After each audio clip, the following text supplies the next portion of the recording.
This stage is usually the most time-consuming part of having a podcast. It can often take 2 to 3 times the amount of time of the recording to edit dialogue. In other words, an hour interview might take 3 hours to edit, so plan accordingly. Of course, there are some things that can affect this amount of time. One approach to reduce your editing time is to take notes while the interview is happening and write down the times for mistakes to take out.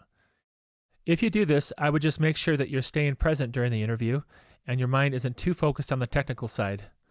Also, it might be a good idea to still listen through the whole thing because you might catch some mistakes you missed the first time. Tip: after you've written down the mistakes, start from the bottom of the list for editing and work backwards.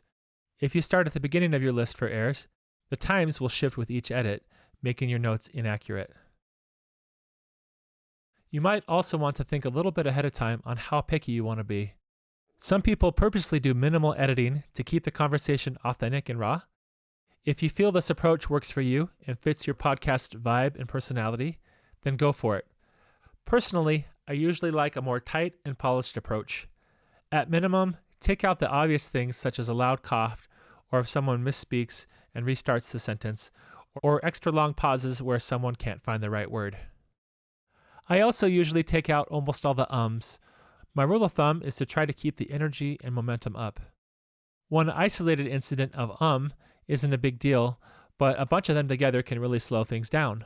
So I try to remove as many as I can, as well as things like lip smacks, clearing throats, stutters, or anything else that might be distracting.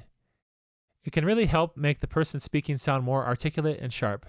This is especially important if your goal is to come across as an expert or thought leader. It might be less important if you are just friends casually chatting. Having said this, I do think it's possible to go too far. If someone is telling an emotional story, for instance, you might want to leave a long pause just so the impact sets in for the listener. Or sometimes when you hack apart the words to try to remove a minor the changing inflection of a person's voice might make it sound robotic or unnatural. If you have an iPhone, think about how Siri can sometimes sound. So, beware of over-editing in certain situations so you're not accidentally making things worse. To edit dialogue in Audacity, make sure your sync lock is turned on, then use the selection tool to highlight the parts you want removed. Notice when the sync lock is on and you've highlighted one track, it highlights the other tracks too, with a clock pattern. Next, simply click Delete or the scissors icon, or Cut. Notice how everything on the timeline shifts over to fill the gap. Be sure to listen back to the phrase to make sure everything sounds natural leading into the edit.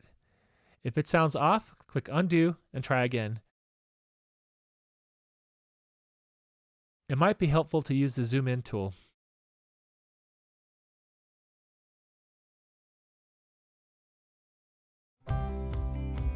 Record a test track of about 60 seconds of talking, but purposely make a lot of mistakes. Lots of ums, stutters, coughs, etc. Now use the selection tool to delete the mistakes. Listen back to see if it sounds natural, and if you feel like it flows better.